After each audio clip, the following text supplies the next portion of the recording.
Ano ba yan? Tumingin ka nga sa dinadaanan mo. Isang matinis na boses ang bumasag sa katahimikan ng malawak na labi ng Salcedo Parfums. Naramdaman ni Belle ang biglaang paglamig ng kanyang buong katawan, mas malamig pa sa sahig na marmol na pinupunasan niya. Automatiko siyang napayuko. Sorry po, ma'am. Pasensya na po. Hindi niya nakita ang nangyari. Ang alam lang niya, ang mop na hawak niya ay nasa isang sulok at siya ay nakaluhod. Abala sa pagtanggal ng isang maliit na mantsa.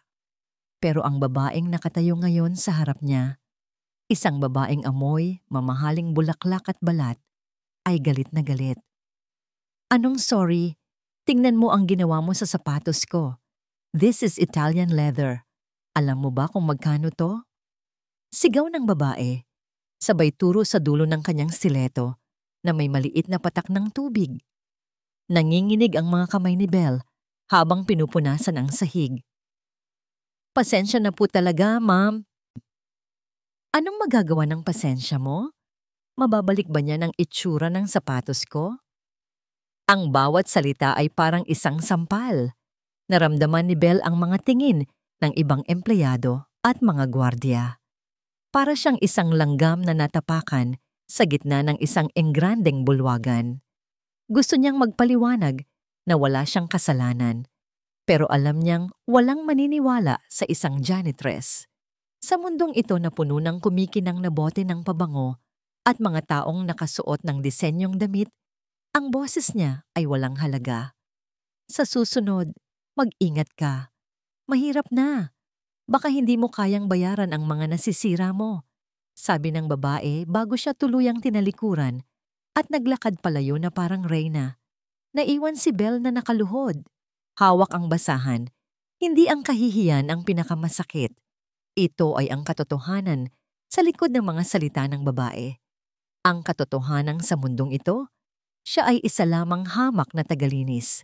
Isang anino na nagwawalis ng dumi ng iba.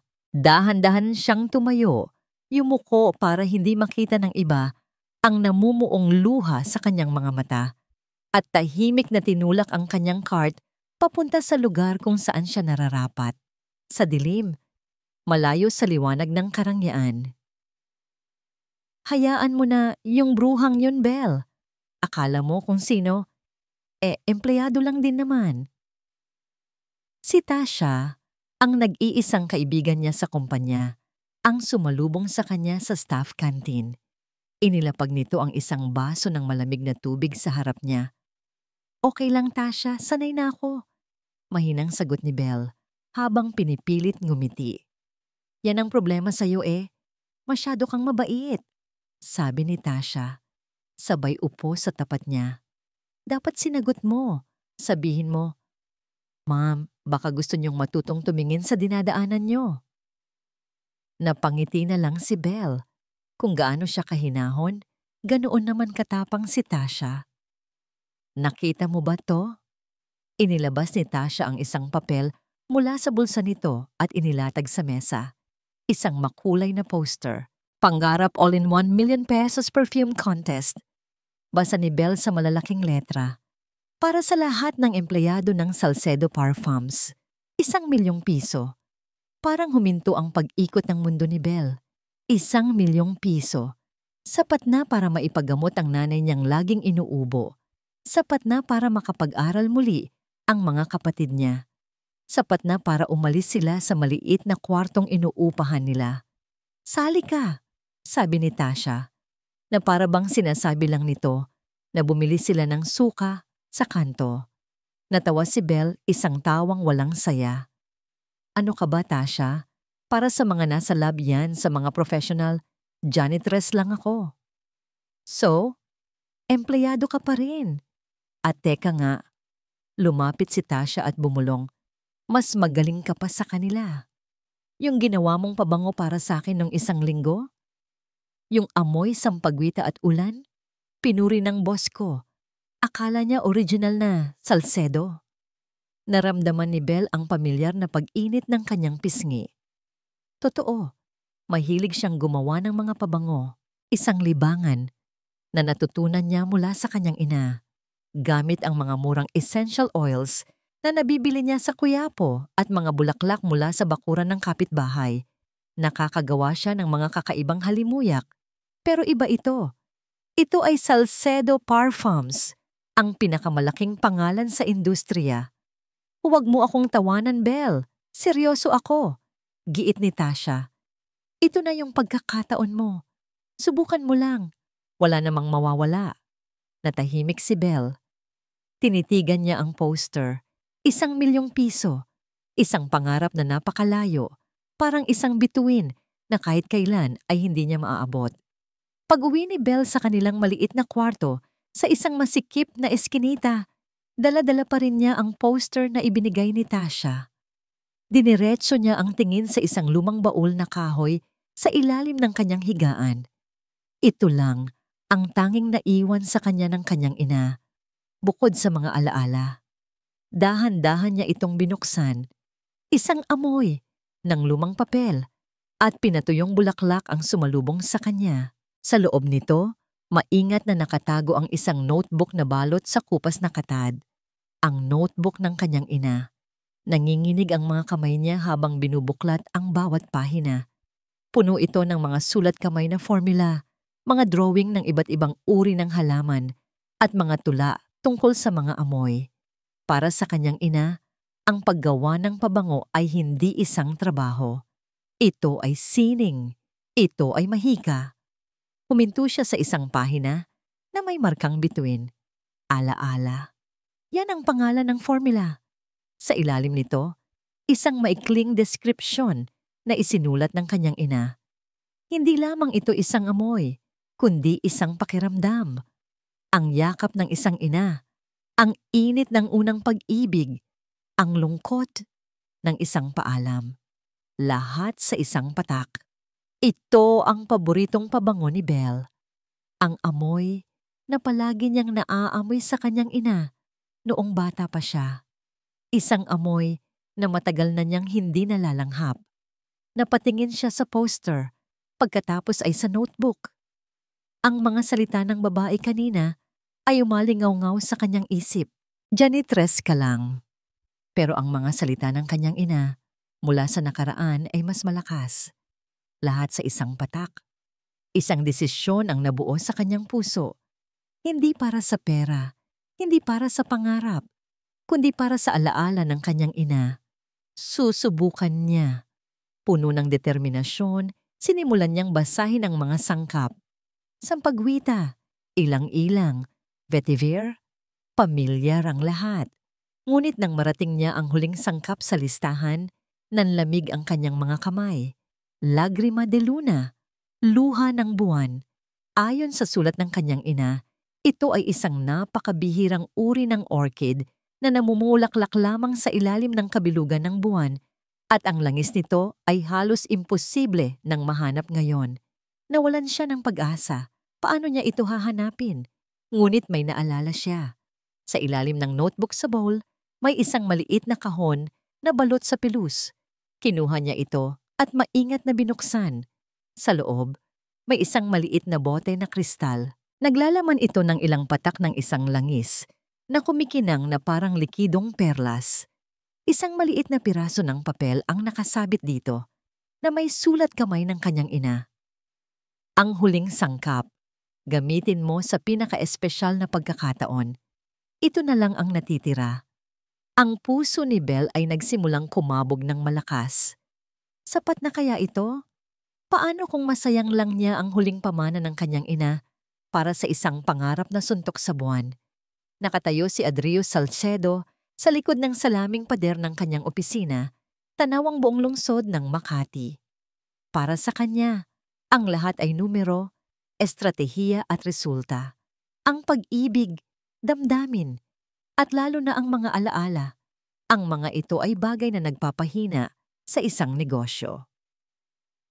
"Hindi ko pa rin maintindihan kung bakit kailangan nating itong gawin, Dad," sabi ni Adrius sa kanyang ama, si Don Alejandro Salcedo, na nakaupo sa leather sofa sa loob ng opisina. "Adrius, anak," mahinahong sagot ng matanda. "Ito ay hindi lang tungkol sa negosyo. Ito ay tungkol sa pagbibigay ng pagkakataon, tungkol sa paghahanap ng talento sa mga lugar na hindi natin inaasahan. Isang PR stunt, malamig na tugon ni Adrius. Maganda sa imahe ng kumpanya, pero isang malaking abala sa operasyon. Dapat ay sa mga profesional na nating ipinagkatiwala ang paglikha ng bagong produkto. Ang pinakamagaling na pabango sa mundo ay hindi laging nanggagaling sa mga profesional. Minsan, nanggagaling ito sa puso, sabi ni Don Alejandro. At sa kanyang mga mata, nakita ni Adrius ang pamilyar na lungkot. Ang lungkot na laging nandoon tuwing napag-uusapan ang kanyang ina. Napabuntong hininga si Adrius. Alam niya kung saan ito patungo. Ang buong kumpanyang ito, ang bawat pabango na nililikha nila ay isang monumento para sa kanyang ina, si Sofia Salcedo. At ang patimpalak na ito, isa lamang ito sa mga sentimental na proyekto ng kanyang ama para buhay ng isang alaala. Fine, Dad, pero bilang managing director, trabaho kong siguraduhin na ang pangalan ng Salcedo ay hindi malalagay sa alanganin, sabi ni Adrius bago tuluyang lumabas ng pismo ng opisina. Sa Grand Hall kung saan ginaganap ang judging, naglakad si Adrius na may isang maskara ng profesionalismo. Malamig ang kanyang mga mata habang isa-isang sinusuri ang mga entry. Entry number 1, amoy rosas na masyadong matapang, generic. Entry number 2, amoy citrus na parang panlinis ng sahig, cheap. Entry number 3, amoy vanilla na nakakahilo, uninspired, gaya ng inaasahan na niya, isang pag-aaksaya ng oras. Nagpatuloy siya sa paglakad, halos wala ng gana, hanggang sa huminto siya sa isang maliit na bote na walang kahit anong disenyo. Simpleng-simple na may sulat kamay na label alaala. Tinaasan niya ito ng kilay, nang kunin niya ang papel na pansubok at isinawsaw sa langis, isang pamilyar na halimuyak ang biglang yumakap sa kanyang buong pagkatao. Nawala ang ingay ng mga tao sa paligid, nawala ang liwanag ng mga kamera. Bigla, bumalik siya sa nakaraan. Siya ay isang batang lalaki na nagtatago sa ilalim ng grand piano sa kanilang lumang bahay. Ang sinag ng hapon ay tumatama sa sahig na kahoy. Naririnig niya ang malambing na pagtipa sa piano at ang matamis na halakhak ng kanyang ina. Adrius, anak, halika rito, sabi ng boses ni Sofia. Lumabas siya sa kanyang pinagtataguan at tumakbo papalapit sa kanya. Niyakap siya nito ng mahigpit. At ito ang amoy na yon. Ang amoy ng kanyang ina. Isang halo ng sampagita pagkatapos ng ulan, ng isang kakaibang bulaklak na hindi niya mapangalanan, at ng pagmamahal na walang kapantay. Sir, okay lang po kayo? Napapitlag si Adrius. Bumalik siya sa kasalukuyan. Isang staff ang nakatingin sa kanya ng may pag-aalala. Doon niya napansin na ang kanyang mga kamay ay bahagyang nanginginig. Sino ang gumawa nito? Tanong niya. Ang boses ay mas mababa at mas seryoso kaysa sa dati. Entry number 17 po, sir. Galing kay Isabella Reyes. Isabella Reyes, hindi pamilyar ang pangalan. Marahil ay isang baguhan mula sa laboratorio. Pero paano? Paano niya nagaya ang isang amoy na matagal nang nawala? Isang amoy na tanging ang kanyang ama at siya lang ang nakakaalam. Nagsimula na ang anunsyo ng mananalo. Umakyat sa entablado si Don Alejandro. Ang mukha ay puno ng pananabik. Nagpasalamat siya sa lahat ng sumali. Pero si Adrius ay nakatingin lang sa isang direksyon. Hinahanap kung sino ang may-ari ng entry number 17. At ang nagwagi ng 1,000,000 piso at ng pagkakataong makilala ang kanyang likha sa buong bansa ay walang iba kundi ang huminto si Don Alejandro na parabang binibigyan ng drama ang sandali. Entry number 17, si Miss Isabella Reyes. Nagpalakpakan ang mga tao. Sa isip ni Adrius, Isang babaeng naka-lab coat at salamin ang aakyat sa entablado. Isang chemist na marahil ay matagal nang pinag-aralan ang mga lumang formula ng kumpanya. Ngunit ang umakyat sa entablado ay isang babaeng maliit, nakayuko at nakasuot ng uniforme ng janitorial staff. Ang buong mundo ni Adrios ay gumuho. Isang janitress. Nakatitig siya sa babae habang nanginginig nitong tinatanggap ang malaking tseke mula sa kanyang ama. Nakita niya ang gulat at pagkalito sa mukha nito. Nakita niya ang luma nitong sapatos at ang uniformeng halatang ilang beses nang nalabhan. Imposible. Ito ay isang panloloko. Isang masamang biro. Paano nagawa ng isang tagalinis na kopyahin ang pinakapersonal at pinakamamahal na alaala ng kanilang pamilya? Siguro, ninakaw niya ang formula. Siguro, inutusan siya ng iba. Pero nang magsalita muli ang kanyang ama, ang pagdududa ni Adrius ay naging purong galit. At upang mapangalagaan ang ganitong pambihirang talento, masayang anunsyo ni Don Alejandro sa mikropono, hindi lamang 1,000,000 piso ang kanyang natanggap. Mula sa araw na ito, inaanyayahan ko si Min Bel Reyes na maging isang junior perfumer intern sa ating creative department. Mas lumakas ang palakpakan, ngunit hindi ito narinig ni Adrius. Ang tanging nakikita niya ay ang babaeng nasa entablado at sa likod ng anyo nitong mahiyain at walang malay, nakikita niya ang isang manloloko, isang oportunista na ginagamit ang kahinaan ng kanyang ama. Ang kanyang mga kamao ay nakakuyom ng mahigpit sa kanyang tagiliran. Hindi niya ito hahayaan. Ibubunyag niya ang katotohanan. Pakiramdam ni Bel ay para siyang isang basahan na isinabit sa sampayan ng mga mamahaling damit. Ang luma niyang uniforme ay napalitan ng isang simpleng blusa at itim na slacks, ang pinakamatinong damit na nahanap niya sa kanyang aparador. Ngunit sa tabi ng mga empleyadong nakasuot ng mga damit na halatang libo-libo ang halaga, para pa rin siyang dayuhan sa sarili niyang lugar ng trabaho. Pagpasok niya sa pinto ng creative department, parang isang malakas na hangin ang humampas sa kanya. Ang lahat ay puti, makintab at malamig. Ang mga pader ay salamin. Ang mga mesa ay gawa sa metal. Ang hangin ay amoy pera at kumpiyansa. Dalawang bagay na wala si Bel. Nang makita siya ng mga tao, ang masayang kwentuhan ay biglang humina hanggang sa naging isang hindi komportableng katahimikan. Lahat ng mga mata ay nakatuon sa kanya, mga matang mapanuri, mapanghusga. Good morning! Ikaw siguro si Isabella? Isang babaeng nasa mga 40, eleganteng-elegante sa kanyang suot na puting blazer, ang lumapit sa kanya. Ang kanyang ngiti ay perpekto, ngunit hindi ito umabot sa kanyang mga mata. Bel na lang po, ma'am. Nanginginig na sagot ni Bel. Ako si Matilda Imperial, ang head perfumer. Pagpapakilala nito. Welcome to the team! Ikinagagalak naming lahat na makatrabaho ang isang pambihirang talento. May diin sa huling mga salita. Pakiramdam ni Bel ay may laso na nakatago sa likod ng matamis na ngangiting iyon. Halika, ipapakita ko sa iyo ang magiging istasyon mo, sabi ni Matilda. Dinala siya nito sa isang maliit na mesa sa pinakasulok ng laboratorio, malayo sa lahat. Ito ay isang malinaw na mensahe. Hindi ka kabilang dito.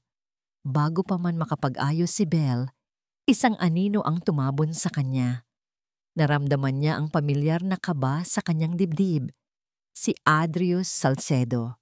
Nakatayo ito sa pasilyo, ang mga braso ay nakahalukip-kip, ang mga mata ay kasing talim ng kutsilyo. Miss Reyes, malamig na sabi nito, sapat lang para marinig nilang dalawa. Let's get one thing straight. Hindi ko alam kung anong salamangka ang ginamit mo sa tatay ko, pero hindi yon gagana sa akin. Napalunok si Bel. Sir, wala po akong... Huwag mo akong tawaging sir. Putol nito.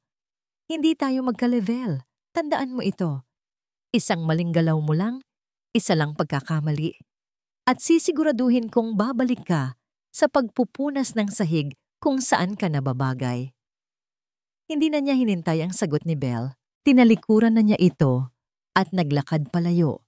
Nag-iwan ng isang nakakapasong kirot sa puso ni Belle. Saan ka nababagay? Ang mga salitang yon ay umaling-awngaw sa kanyang isipan habang papalapit muli si Matilda. May dalang isang malaking tray na puno ng maliliit na bote. Belle, dahil bago ka pa lang, may inihanda akong isang simpleng pagsubok para sa'yo. Sabi ni Matilda, ang ngiti ay hindi pa rin na nawawala. Para lang malaman natin kung hanggang saan ang iyong natural na talento. Inilapag nito ang tray sa mesa ni Belle. Mayroong 100 bote. Bawat isa ay may lamang iba't ibang uri ng langis. Ang kailangan mo lang gawin ay amuyin ang bawat isa at isulat ang pangalan ng sangkap. Simple, hindi ba? Dagdag ni Matilda. Pero dahil kailangan na natin ang resulta sa lalong madaling panahon, kailangan mo itong matapos bago mag-alas 5 ng hapon. Nanlaki ang mga mata ni Belle. 100 bihira at mamahaling sangkap. Ito ay trabaho na inaabot ng 1 linggo para sa isang sanay na perfumer. At ibinibigay ito sa kanyang unang araw. Huwag kang mag-alala, malaki ang tiwala ko sa'yo, sabi ni Matilda bago siya tapikin sa balikat at umalis. Ito ay isang patibong. Alam ni Belle na ito ay isang patibong para ipahiya siya, para patunayan sa lahat na isa lamang siyang suwerteng janitress na walang alam. Pero habang tinititigan niya ang mga bote, isang pamilyar na determinasyon ang pumalit sa kanyang takot. Ito ang mundo ng kanyang ina. Ito ang kanyang dugo. Huminga siya ng malalim at sinimulang buksan ang unang bote. Bulgarian Rose. Madali lang. Ang pangalawa, Haitian Vetiver. Ang pangatlo, Sandalwood from Mysore. Lumipas ang mga oras. Ang laboratorio ay napuno ng mga bulungan at tawanan na alam niyang tungkol sa kanya. Hindi niya sila pinansin. Ang kanyang mundo ay naging ang mesa, ang mga bote, at ang libu-libong amoy na sumasayaw sa kanyang ilong. Nasa 75 bote na siya ng isang kapwa intern. Isang babaeng kanina, pamasama ang tingin sa kanya, ang lumapit. Ay, sorry! Sabi ng babae nang bigla nitong aksidenteng nabunggo ang kanyang mesa. Isang tray ng malinis na tubig na ginagamit sa pag-e-eksperimento ang natapon sa lahat ng mga bote ni Belle. Ang mga label na may numero ay nabasa at nabura. Ang kanyang listahan ay nabasa at ang tinta ay kumalat. Lahat ng kanyang pinaghirapan ay nasira. Pasensya na talaga. Ang lampa ko, sabi ng babae. Pero nakita ni Belle ang isang mabilis na ngangisi sa mga labi nito bago ito tumalikod. Naiwan si Belle na nakatitig sa gulo. Ang mga bote ay nagkahalo-halo na. Ang mga numero ay wala na. Imposible na niyang matapos ito bago mag-alas 5. Isa-isang nagsiuwian ang mga empleyado, nag-iiwan sa kanya ng mga tinging may halong awa at pangungutya. Si Matilda ay dumaan sa kanyang mesa at sinabing, "Oh, what a pity. Siguro bukas na lang, kung may bukas pa para sa'yo." Naiwan si Belle na mag-isa sa malawak at madilim na laboratorio. Ang tanging ilaw na bukas ay ang ilaw sa kanyang mesa. Ang katahimikan ay nakakabingi. Ang pakiramdam ng kabiguan ay parang isang malaking batong nakadagan sa kanyang dibdib. Gusto na niyang sumuko. Gusto na niyang umiyak at tumakbo palayo. Tama siguro si Sir Adrius. Hindi siya nababagay dito. Ngunit nang mapatingin siya sa mga walang label na bote, naalala niya ang kanyang ina. Naalala niya kung paano siya nitong tinuruan na wag lang amuyin ang pabango, kundi pakinggan ito. Ang bawat amoy ay may kwento. Sabi ng alaala ng kanyang ina sa kanyang isipan. Isang bagong lakas ang dumaloy sa kanyang katawan. Kinuha niya ang isang blangkong papel. Ipinikit niya ang kanyang mga mata. Dinampot niya ang isang bote, inamoy ito ng malalim, at hinayaang dalhin siya ng amoy sa kwento nito. Ilang oras ang lumipas. Hindi na niya namalayan. Bigla, isang tunog ang bumasag sa katahimikan. Ang pinto ng laboratorio ay dahan-dahang bumukas. Napatingala si Belle. Isang matangkad na anino ang nakatayo sa may pintuan. Nang humakbang ito papalapit sa liwanag, nanigas siya sa kanyang kinauupuan. Si Adrius Salcedo. Nakatayo ito roon. Ang muka ay hindi mabasa. Ang mga mata ay matamang nakatitig sa kanya at sa nagkalat na mga bote sa kanyang harapan. Ang plano ni Adrius ay simple. Pumasok sa laboratorio, makita ang babae na sumuko na at gamitin iyon bilang ebidensya para ipakita sa kanyang ama ang pagkakamali nito. Nakatanggap siya ng ulat mula kay Matilda kanina. Sinabi nito na ang intern ay nahihirapan at malamang na hindi matapos ang simpleng pagsubok. Isang ngisi ang gumuhit sa labi ni Adrius. Perpekto. Ngunit nang buksan niya ang pinto ng madilim na laboratorio, hindi isang umiiyak o sumusukong babae ang kanyang nakita. Nakita niya si Belle na nakaupo ng tuwid, nakapikit. Ang mesa sa harap niya ay puno ng mga boteng walang marka. Sa bawat ilang segundo, kumukuha ito ng isang bote. Inaamoy ito ng malalim. At pagkatapos ay isinusulat ang isang bagay sa isang malinis na papel. Naglakad siya papalapit. Gumagawa ng kaunting ingay hanggat maaari. Tumayo siya sa isang sulok kung saan hindi siya nito makikita at nagmasid. Number 47, bulong ni Belle sa sarili. Oris butter, from Florence. Kinuha nito ang isa pa. Number 82, ode from Cambodia, aged. Sunod-sunod, walang pag-aalinlangan, walang pagkakamali. Tinutukoy niya hindi lang ang pangalan ng sangkap, kundi pati na rin ang pinanggalingan nito.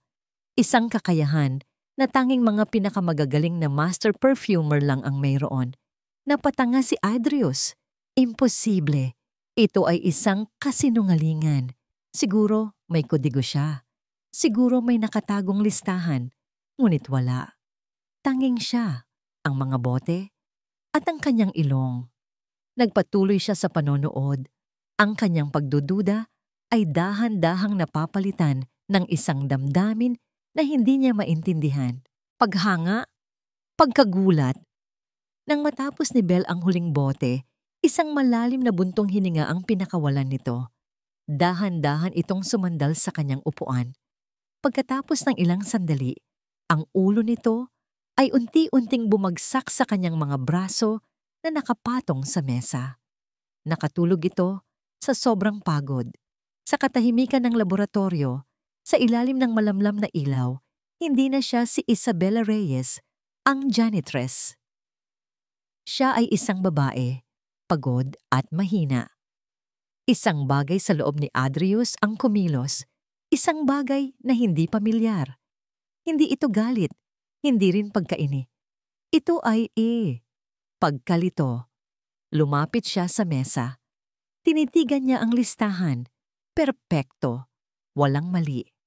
Ang sulat kamay nito ay bahagyang nanginginig dahil sa pagod. Pero malinaw at sigurado. Ang babaeng ito, ang janitress na ito, ay hindi isang manloloko. Siya ay isang henyo. Napansin niya ang lamig sa loob ng laboratorio. Ang aircon ay nakatutok sa direksyon ng mesa. Nakita niya ang bahagyang panginginig ng mga balikat ni Belle habang ito'y natutulog. Nag-atubili siya. Tiningnan niya ang kanyang mamahaling suit jacket na Armani. Pagkatapos ay tiningnan niya muli ang babaeng natutulog, na ang mukha ay may bahid ng pagod, ngunit meron pa ring determinasyon kahit sa kanyang paghimbing. Sa isang iglap, kinalimutan niya kung sino siya at kung sino ang babae. Hinubad niya ang kanyang jacket, dahan-dahang lumapit, at maingat na ipinatong sa mga balikat nito. Tumalikod siya agad, na para bang natatakot na may makakita sa kanyang ginawa. Bago siya tuluyang lumabas, sumulyap siyang muli. Sa ilalim ng nag-iisang ilaw, sa gitna ng katahimikan, ang babaeng tagalinis ay natutulog na nababalot sa jacket ng isang Salcedo. Sino ka ba talaga, Isabella Reyes? Tanong ni Adrius sa kanyang sarili habang isinasara ang pinto. Kinabukasan ang imahe ni Belle na natutulog ay hindi maalis sa isip ni Adrius. Ang misteryo sa likod ng babae ay mas mahalaga na ngayon kaysa sa pagpapatunay na siya ay isang impostor. Tinawag niya ang kanyang pinagkakatiwalaang executive assistant na si Marco sa kanyang opisina. "Marco, may ipapahanap ako sa'yo," sabi ni Adrius habang nakatingin sa labas ng bintana. "Isang bagong intern, Isabella Reyes. I need you to find everything you can about her." "Lahat." "Masusunod po, sir," sagot ni Marco. Hawak ang kanyang tablet. "And one more thing," dagdag ni Adrius. Lumingon ito para harapin si Marco. "Pati ang nanay niya. Alamin mo lahat tungkol sa nanay niya." Lumipas ang maghapon. Si Adrius ay hindi mapakali. Bawat email ay tila walang kabuluhan. Bawat tawag sa telepono ay isang abala. Ang tanging hinihintay niya ay ang pagbabalik ni Marco. Dapit hapon na nang pumasok si Marco sa opisina, may dalang isang lumang folder na medyo maalikabok na. "Sir, ito na po," sabi ni Marco. Mahirap po siyang hanapin.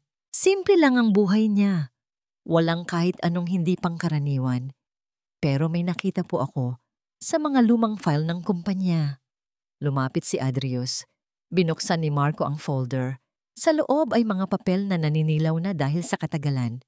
Itinuro ni Marco ang isang pangalan sa isang listahan ng mga bisita para sa ika-25 anibersaryo ng Salcedo Parfums, isang event na nangyari 25 taon na ang nakalipas. Elena Reyes. "Ito po ang pangalan ng nanay niya," sabi ni Marco. Tinitigan ni Adrius ang pangalan. Elena Reyes. Isang ordinaryong pangalan.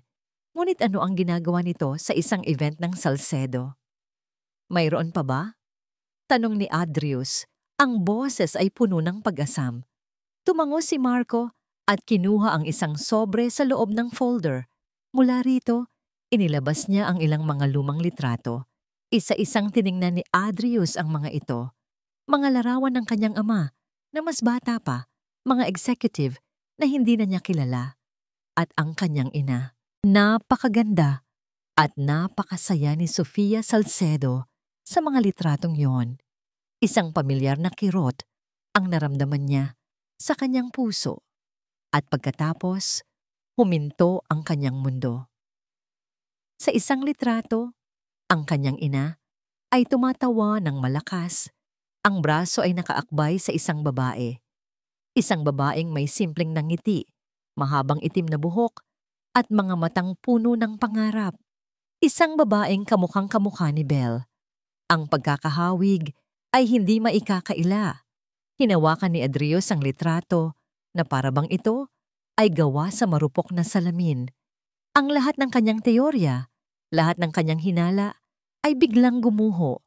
Ito ay hindi isang simpleng kaso ng panloloko. Ito ay isang bagay na mas malalim, mas komplikado. Isang bagay na konektado sa nakaraan ng kanyang sariling pamilya. Habang nakatitig sa nakangiting mukha ng babaeng katabi ng kanyang ina, isang salita lamang ang lumabas sa kanyang bibig. Isang bulong na puno ng pagkabigla. Hindi maaari. Nagising si Belle sa tunog ng kanyang sariling alarm sa cellphone. Idinilat niya ang kanyang mga mata at ang unang bumungad sa kanya ay ang madilim na kisame ng laboratorio. Nakatulog siya.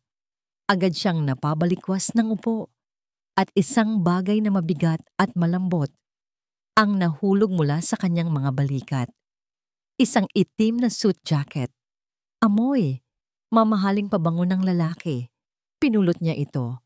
Walang duda kung kanino ito. Ang bigat ng tela at ang perpektong tahi ay sumisigaw ng pangalang Salcedo. Hindi niya maintindihan. Bakit?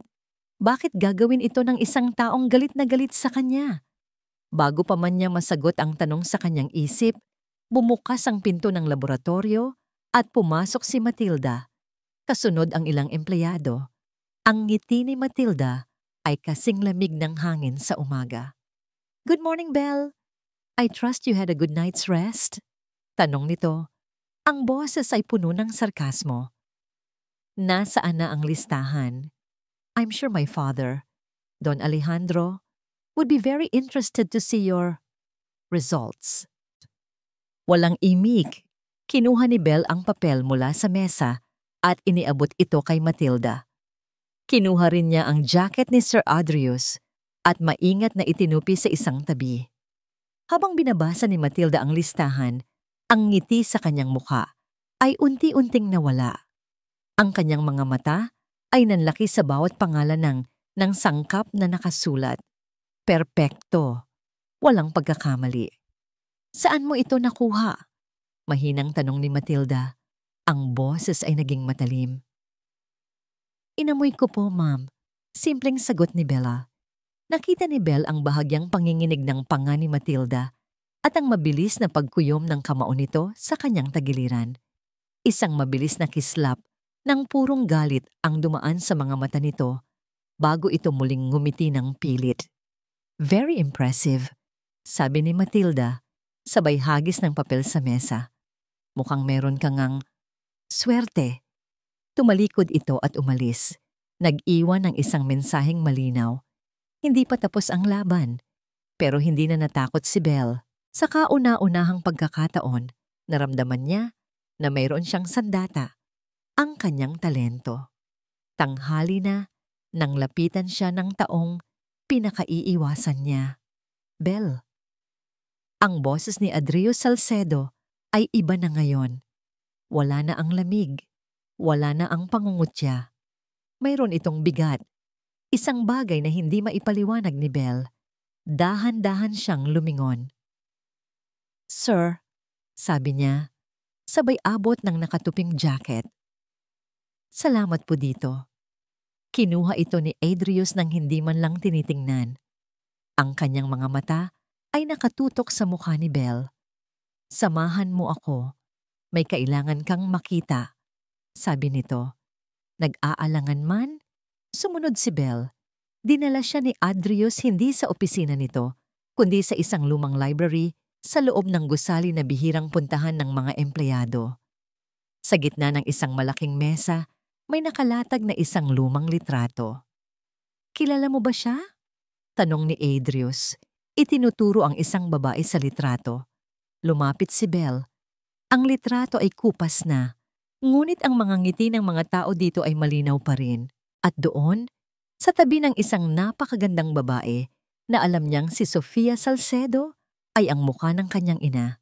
Bata pa, masaya, at puno ng buhay. Isang mainit na likido ang biglang namuo sa kanyang mga mata. Ang nanay ko, bulong niya. Si Elena. Tumango si Adrius. At ang katabi niya ay ang nanay ko. Magkakilala sila. Pero, paano? Hindi rin alam ni Belle ang sagot. Ang alam lang niya ay nagtatrabaho noon ang kanyang ina sa isang maliit na flower shop. Wala itong nabanggit tungkol sa pagkakaroon ng isang kaibigang kasing yaman at kasing sikat ni Sofia Salcedo. May isang lugar na paboritong puntahan ng nanay ko, sabi ni Adrius. Halika. Dinala siya ni Adrius sa isang secret garden na nakatago sa rooftop ng gusali. Puno ito ng mga puting bulaklak ang paborito ni Sophie. Tahimik at payapa ang lugar. Naupo sila sa isang bench na bato. Sa unang pagkakataon, hindi sila magkaaway. Sila ay 2 taong pinag-isa ng isang misteryo at ng pangungulila sa kanilang mga ina. Lagi akong dinadala ni Mama dito kapag malungkot siya. Kwento ni Adrius, ang tingin ay nasa malayo. Sabi niya, ang amoy daw ng mga bulaklak dito ang nagpapaalala sa kanya na laging may pag-asa. Napangiti si Belle. Ang sabi naman po sa akin ni Nanay, ang bawat amoy ay may kwento. Ang amoy daw po ng sampagita ay kwento ng unang pag-ibig. Ang amoy ng damong nabasa ng ulan ay kwento ng kalungkutan. Nagpatuloy sila sa pagbabahagi ng mga alaala.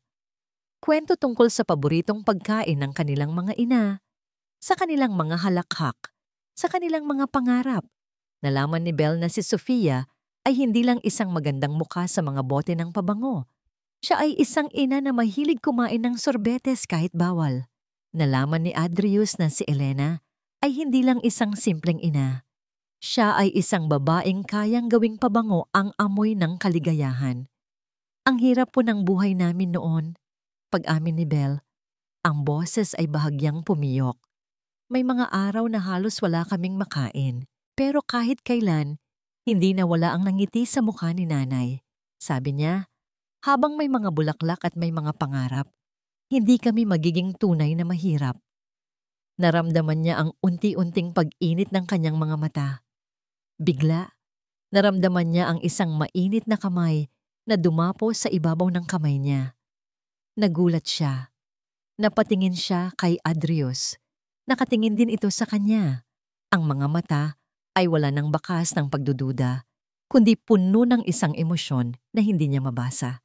Isang emosyon na nagpatibok ng kanyang puso ng sobrang bilis. Hindi na yun mangyayari ulit, mahinang sabi ni Adrius. Hindi niya binawi ang kamay nito. Hindi rin niya binawi ang kamay niya. Nanatili silang ganoon. Sa gitna ng hardin ng mga puting bulaklak, ang kanilang mga nakaraan ay nagsalubong sa isang hindi inaasahang pagkakataon. Gabi na nang makauwi si Belle, ang isip ay lumilipad pa rin. Ang pakiramdam ng kamay ni Adrius ay nananatili pa rin sa kanya. Dahil sa mga bagong revelasyon, muli niyang binuksan ang baul ng kanyang ina. Hinahanap niya ang kahit anong bagay na maaaring magbigay ng liwanag sa nakaraan. Mga lumang litrato, mga sulat. Pero wala siyang makita. Halos sumuko na siya nang may mapansin siyang kakaiba sa notebook ng kanyang ina. Ang pinakahuling pahina ay tila mas makapal. Maingat niya itong sinuri at natuklasan na ito ay 2 pahinang magkadikit. Sa sobrang kalumaan, nagdikit na ang mga ito. Gamit ang kanyang kuko, dahan-dahan niya itong pinaghiwalay. Sa loob, may isang pahina ng diary na halatang pinunit mula sa ibang notebook. Ang sulat kamay ng kanyang ina ay magulo, na para bang isinulat ito ng nagmamadali. Sophia, hindi ko na kayang itago ito. Kailangan mong malaman ang totoo tungkol kay Matilda. Hindi siya ang taong inaakala natin. May ginawa siya. May kinuha siya sa atin. Magkita tayo bukas sa dati nating tagpuan. Ipapakita ko sa iyo ang katibayan. Nagmamahal, Elena. Napahawak si Belle sa kanyang bibig. Matilda. Ang pangalan ay parang isang kidlat na tumama sa kanya. Ang lahat ng piraso ng palaisipan ay biglang nagkaroon ng kahulugan. Ang galit ni Matilda, ang mga sabotahe. Hindi ito dahil sa inggit. Ito ay dahil sa takot. Nagbago ang lahat para kay Adrius. Ang dating kulay abo na mundo ng mga numero at tubo ay biglang nagkaroon ng kulay. Ang kulay na yon ay may pangalan, Belle.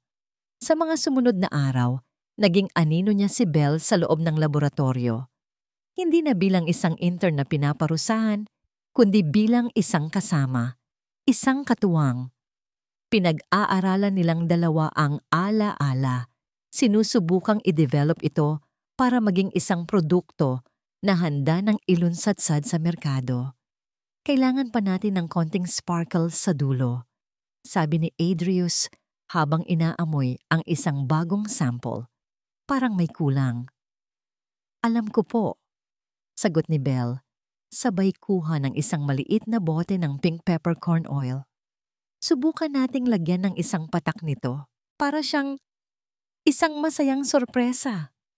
Sinunod ni Adrius ang sinabi niya. At tama si Belle. Ang pabango ay biglang nagkaroon ng buhay. Paano mo nalaman? Tanong ni Adrius na may halong paghanga. Nagkibit balikat si Belle at ngumiti. Nakinig lang po ako sa kwento ng pabango. Sa mga sandaling iyon, nakakalimutan ni Adrius na siya ang boss at empleyado lang si Belle.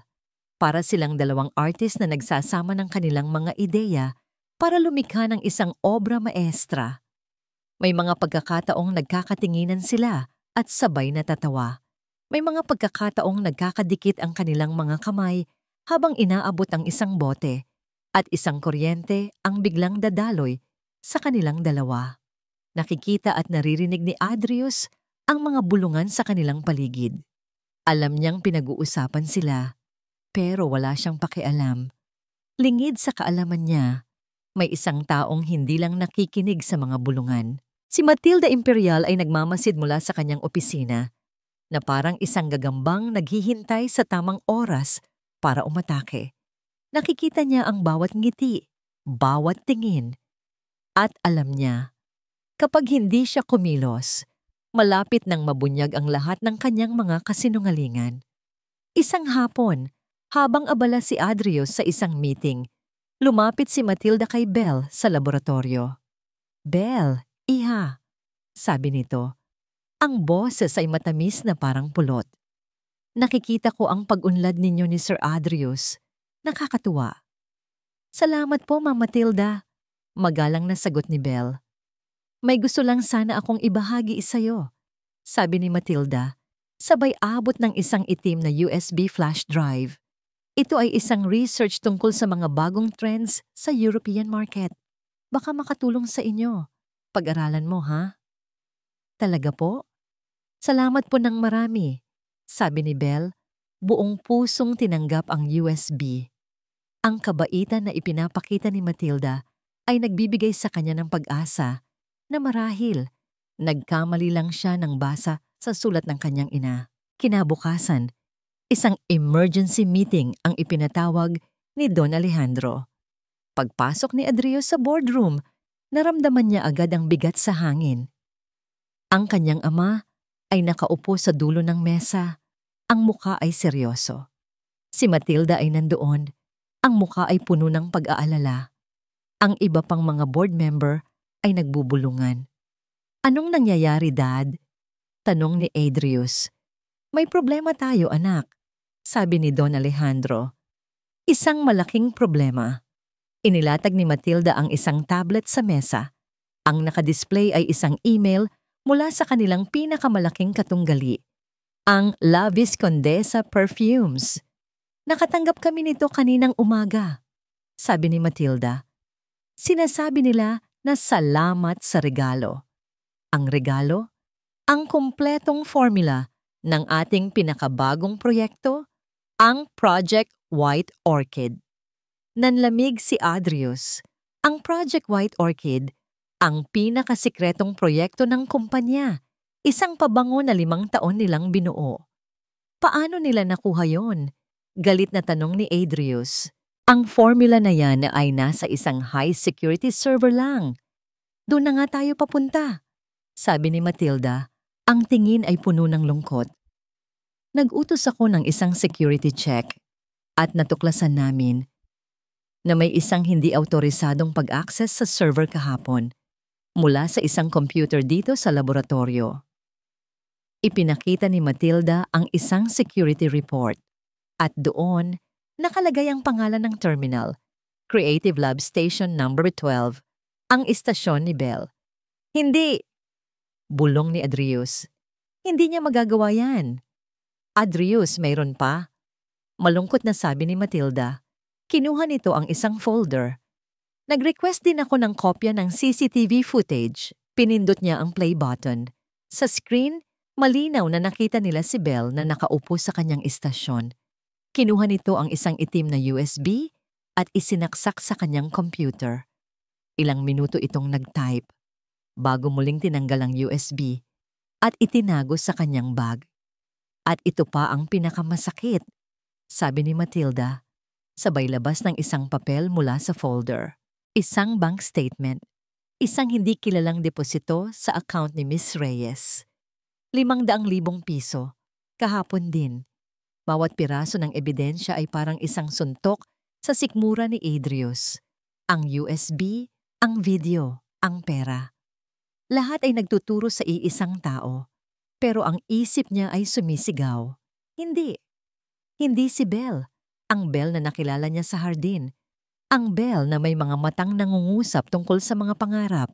Hindi niya iyon magagawa. Ngunit ang Adrius Salcedo, Ang managing director, ang tagapagtanggol ng kumpanya, alam niya kung ano ang dapat niyang gawin. Ang mga ebidensya ay malinaw. Ipinatawag nila si Belle sa boardroom. Pumasok si Belle na may ngiti sa labi. Hindi alam ang naghihintay sa kanya. Ngunit nang makita niya ang mga seryosong mukha na nakapalibot sa mesa, ang ngiti niya ay unti-unting nawala. "May problema po ba?" tanong niya. Si Don Alejandro, na may mabigat na puso, ang bumasag sa katahimikan. "Miss Reyes, kayo sa amin na." Simula niya, meron ka bang maipapaliwanag tungkol dito? Inilatag nila ang lahat sa mesa. Ang litrato ng kanyang bank account, ang screenshot ng CCTV. Nakita ni Adrius ang gulat at pagkalito sa mukha ni Belle. Pagkatapos ay napalitan iyon ng takot. Hindi po totoo yan." Nanginginig na sabi ni Belle. "Yung USB po. Galing po yan kay Ma'am Matilda. Sabi po niya, research." Lahat ng mga mata ay napunta kay Matilda, ngunit umiling lang ito ng malungkot. "Belle, bakit mo sinasabi yan? Bakit mo ako idinadamay?" "Pero totoo po," giit ni Belle. Tumingin siya sa paligid, naghahanap ng kahit isang taong maniniwala. At ang kanyang mga mata ay huminto kay Adrius. Ang mga mata niya ay nagmamakaawa. "Maniwala ka sa akin." Nakatitig si Adrius sa kanya. Ang puso niya ay nagtatalo. Ang isang bahagi niya ay gustong tumayo, ipagtanggol siya, at sabihing kasinungalingan ang lahat ng ito. Ngunit ang isa pang bahagi, ang utak ng isang negosyante, ay nakikita lamang ang mga ebidensyang nasa harap niya. "Meron ka pa bang ibang sasabihin, Miss Reyes?" tanong ni Don Alejandro. Ang boses ay puno ng pagkabigo. Muling tumingin si Belle kay Adrius. Naghihintay, umaasa. Pero si Adrius ay nanatiling tahimik. Yumuko siya. Hindi kayang salubungin ang mga mata ni Belle. Isang nakakabinging katahimikan. At sa katahimikang iyon, dinig na dinig ang tunog ng isang pusong nabasag. Nakatitig si Belle kay Adrius. Ang buong mundo niya ay nagiging isang maliit na espasyo sa pagitan nilang dalawa. Ang ingay ng mga board member, ang malamig na hangin mula sa aircon, ang bigat ng mga akusasyon, lahat ay nawala. Ang tanging naririnig niya ay ang nakakabinging katahimikan mula kay Adrius. Ang katahimikan na yon ay mas masakit kaysa sa libo-libong salita ng panunumbat. Ito ay isang hatol, isang pader na humarang sa kanilang dalawa. Winasak ang anumang namuong tiwala sa pagitan nila. Nakita niya ang paghihirap sa mukha nito, ang pagtatalo sa kanyang mga mata. Ngunit sa huli, unti-unti, ibinaba ni Adrius ang kanyang tingin. Hindi nito kayang salubungin ang kanyang mga mata. At sa sandaling iyon, gumuho ang lahat. Isang malamig na pakiramdam ang gumapang sa buong katawan ni Belle. Ang luhang kanina pa niya pinipigilan ay biglang natuyo. Ang takot sa kanyang dibdib ay napalitan ng isang blangkong pakiramdam. Ang pakiramdam ng isang taong wala ng kahit anong ipaglalaban. Dahan-dahan siyang tumayo. Inayos niya ang kanyang sarili. At sa sorpresa ng lahat, isang kakaibang kalmado ang bumalot sa kanya.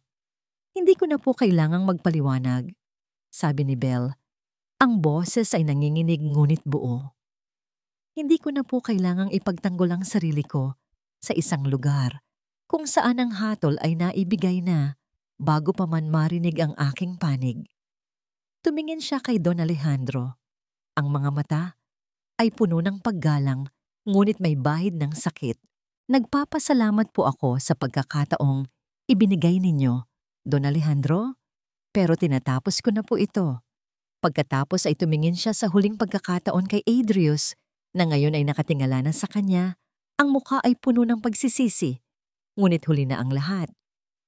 "Nagbibitiw na po ako sa aking posisyon." Hindi na niya hinintay ang kanilang sagot. Tumalikod siya at naglakad palabas ng boardroom. Taas noo. Ang bawat hakbang ay parang 1 milya ang layo. Ang bawat paghinga ay isang pakikibaka. At nang tuluyan ng sumara ang pinto sa kanyang likuran, doon na bumigay ang kanyang mga tuhod. Napasandal siya sa pader ng pasilyo, hinahabol ang kanyang hininga, habang ang mga unang butil ng luha ay nagsimulang pumatak. Ang pagbalik sa kanyang maliit na kwarto ay parang pagbalik sa isang kulungan. Ang 4 na sulok na dati nagsisilbing kanlungan niya ay ngayon ay parang mga pader na sumisakal sa kanya. Ang pangarap na ₱1,000,000, ang pangarap na maging isang perfumer, ang pangarap na makalaya sa kahirapan, lahat ay naging abo. Mas masakit pa ito kaysa sa dati. Dahil ngayon, nakatikim na siya ng pag-asa. At ang pagkawala ng pag-asa ay mas masakit kaysa sa hindi pagkakaroon nito kailanman. Belle, anong nangyari? Si Tasha, na nag-aalalang naghihintay, ang sumalubong sa kanya. Hindi makasagot si Belle. Umupo siya sa sahig, niyakap ang kanyang mga tuhod, at doon ibinuhos ang lahat ng sakit, lahat ng pagkabigo, lahat ng pighati. Sa gitna ng kanyang pag-iyak, isang bagay ang pumasok sa kanyang isipan. Ang simula ng lahat ng ito. Ang pinagmulan ng huwad na pag-asa. Bigla siyang tumayo. Ang mga mata ay namumula sa galit at pighati. Binuksan niya ang lumang baul at kinuha ang notebook ng kanyang ina. Ang notebook na nagbigay sa kanya ng pangarap ay siya rin palang sisira sa kanya. Anong gagawin mo? Tanong ni Tasha. Kinakabahan. Naglakad si Belle papunta sa maliit nilang kalan. Bubuksan na sana niya ito nang pigilan siya ni Tasha. Huwag, Belle! Ano ka ba? Pamana yan ng nanay mo. Sigaw ni Tasha, inaagaw ang notebook. Anong silbi ng pamana kung ito lang din ang nagdala sa akin sa kahihiyan? Humagulgol si Belle. Sana naging janitress na lang ako habang buhay. Sana hindi na lang ako nangarap. Sa kanilang pag-aagawan, biglang nahulog ang notebook mula sa kanilang mga kamay. Lumagapak ito sa sahig at bumukas ito. Hindi sa gitna, kundi sa pinakahuling pahina. Pareho silang natigilan nang makita ang kakaibang itsura nito. Ang huling pahina ay nakadikit sa makapal na takip sa likod, ngunit may isang sulok na bahagyang nakaangat. Halatang may isang bagay sa loob. Pinunasan ni Belle ang kanyang mga luha. Puno ng pag-aalinlangan, lumuhod siya at maingat na sinubukang paghiwalayin ang papel mula sa takip. Mahigpit ang pagkakadikit nito. Teka, tulungan kita, sabi ni Tasha. Magkatuwang nilang dahan-dahang tinuklap ang pahina at sa ilalim nito, isang sikreto ang nabunyag, isang pahinang isinulat gamit ang ibang tinta na para bang isang huling habilin. May nakasulat dito, isang pangungusap na isinulat kamay ng kanyang ina. Ang tunay na formula ng alaala ay makukumpleto lamang sa isang patak. Ng luha ng ligaya. Sa ilalim ng pangungusap na yon ay isa pang formula. Mas komplikado. May mga sangkap na hindi nakalista sa naunang bersyon. Ito ang tunay na recipe. Ang ibig sabihin, ang pabangong ginawa niya. Ang pabangong naging dahilan ng lahat ng ito ay hindi pa pala kompleto. Ang bawat sulok ng kanyang opisina ay nagpapaalala kay Adrius ng mukha ni Belle bago ito tumalikod at umalis. Ang pagkabigla, ang sakit, at higit sa lahat, ang pagkawala ng tiwala sa mga mata nito. Ilang araw na ang lumipas mula noong nangyari iyon, pero ang imahe ay parang isang multo na hindi siya tinatantanan. Ang kanyang katahimikan sa boardroom, ang katahimikang yon ay isang tinik na nakabara sa kanyang lalamunan. Sinubukan niyang kumbinsihin ang sarili na ginawa lang niya ang tama. Ang mga ebidensya ay malinaw. Ngunit sa tuwing ipipikit niya ang kanyang mga mata, isang tanong ang bumubulong sa kanyang isipan. Paano kung nagkamali ako? Hindi na niya matiis. Isang gabi, bumalik siya sa security room at hiningi ang orihinal na kopya ng CCTV footage. Pinanood niya ito ng paulit-ulit. Sa unang 10 beses, wala siyang nakitang kakaiba. Ngunit sa 11 panunood, may napansin siya. Isang anino sa gilid ng kamera. Ang assistant ni Matilda, si Leo, ay nakatayo malapit sa pinto ng laboratorio. Panay ang sulyap sa kanyang relo na para bang may hinihintay. Ilang segundo bago pumasok si Belle sa frame para isaksak ang USB. Si Leo ay tumango ng bahagya sa isang direksyon na hindi sakop ng kamera. Isang senyas. Sunod niyang pinuntahan ang bank statement. Gamit ang kanyang personal na koneksyon, ipinahanap niya ang pinagmulan ng deposito. Gaya ng inaasahan niya, hindi ito galing sa La Viscondesa Perfumes. Galing ito sa isang bagong bukas na account sa isang maliit na rural bank. At nang masuri niya kung sino ang nagbukas ng account, iisang pangalan lang ang lumabas. Ang tiyahin ni Leo. Ang lahat ng piraso ay nagtutugma na. Kinabukasan, ipinatawag niya si Leo sa kanyang opisina. Pumasok ang lalaki na halatang kinakabahan. "Leo!" Simula ni Adrius. Ang boses ay kalmado, ngunit may bigat. "May itatanong ako sa'yo at gusto ko ng isang tapat na sagot." Inilatag ni Adrius ang mga dokumento sa mesa. Ang CCTV screenshot, ang bank records. Alam mo ba na ang pagsisinungaling at corporate sabotage ay may parusang kulong? Tanong ni Adrius. Namutla si Leo. Ang pawis ay nagsimulang mamuo sa kanyang noo. "Sir, hindi ko po alam ang sinasabi ninyo." "Talaga?" Sabi ni Adrius. Tumayo siya at lumapit sa lalaki. "Ginagamit ka lang ni Matilda, Leo.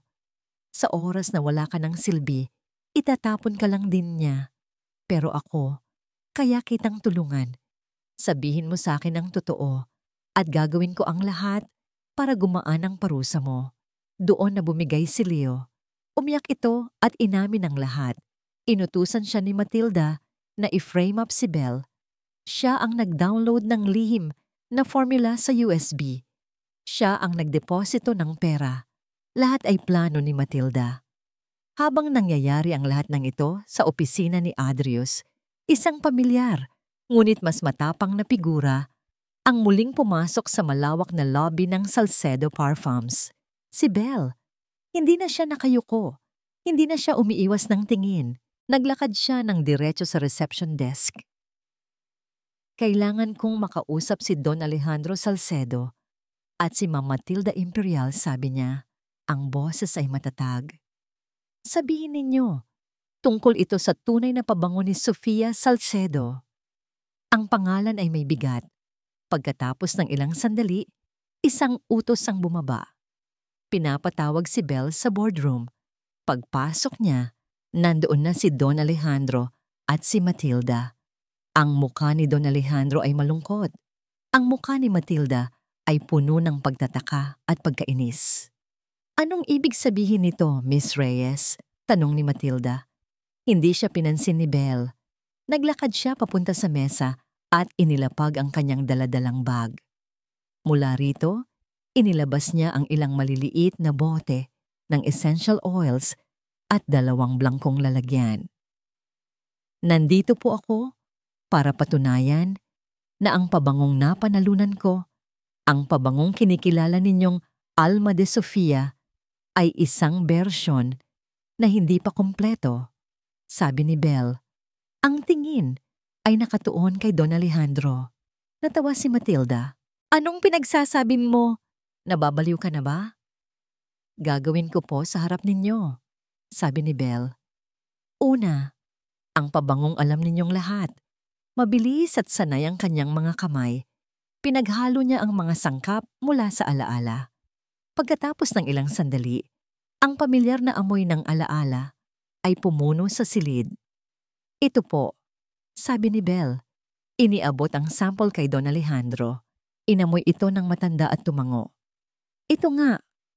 At ngayon, sabi ni Belle, ang tunay na bersyon. Kumuha siya ng ilang sangkap na hindi niya ginamit kanina. Isang patak ng langis mula sa isang pambihirang puting bulaklak, isang dampi ng ambergris, at isang sikretong sangkap na natuklasan niya mula sa mga sulat ng kanyang ina. Dahan-dahan niyang pinaghalo ang lahat. Isang bagong amoy ang lumabas. Pareho pa rin, ngunit iba. Kung ang nauna ay isang magandang alaala, ito ay isang buhay na damdamin. Meron itong lalim, init, at isang kakaibang saya sa dulo na parang isang yakap. Imposible, bulong ni Matilda, namumutla. Iniabot ni Belle ang pangalawang sample kay Don Alejandro. Nanginginig ang kamay ng matanda habang inaamoy ito. Bigla, huminto ang paghinga ni Don Alejandro. Ang kanyang mga mata ay unti-unting napuno ng luha. Isang buti lang pumatak mula sa kanyang mga mata at tumulo sa kanyang kamay. Ang reaksyon ay hindi maikakaila. Ano to? Kahit sino kayang maghalo ng kung ano-ano. Isa itong panloloko, sigaw ni Matilda. Hindi ito panloloko.